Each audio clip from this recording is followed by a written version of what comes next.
Difficile de se tromper lorsqu'on entre chez Yves Lemay.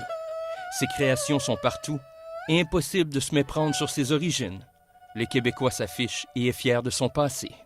Je viens de Saint-Antonin, comté de Rivière-du-Loup.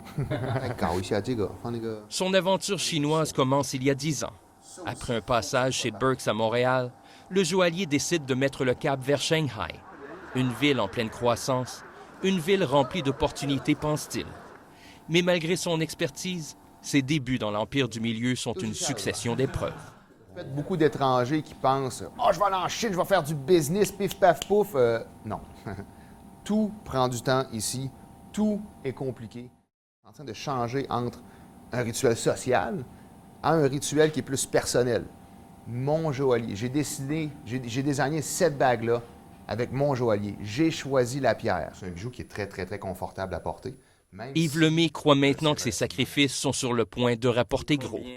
Sa collection est prête et en déménageant dans cette ville-là, il espère enfin percer le cercle des plus fortunés en Chine. 2 ou 3 de la population de Shanghai, qui est quand même de 24 millions, c'est 3 fois la population du Québec en une ville. Donc 3 de ça, je ne suis pas très, très bon en maths, mais ça fait quand même quelques milliers de personnes. Donc juste à Shanghai, j'en ai pour des années. Et si la recette fonctionne, l'appétit du joaillier ne s'arrête pas là. Il veut éventuellement exporter ses créations en Europe et en Amérique.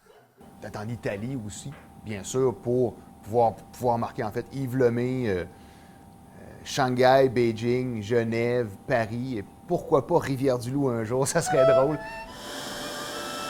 Mais avant d'y arriver, il devra d'abord résoudre l'énigme chinoise, un casse-tête sur lequel il travaille depuis déjà une décennie. Ici, Yvan Côté, Radio-Canada, Shanghai.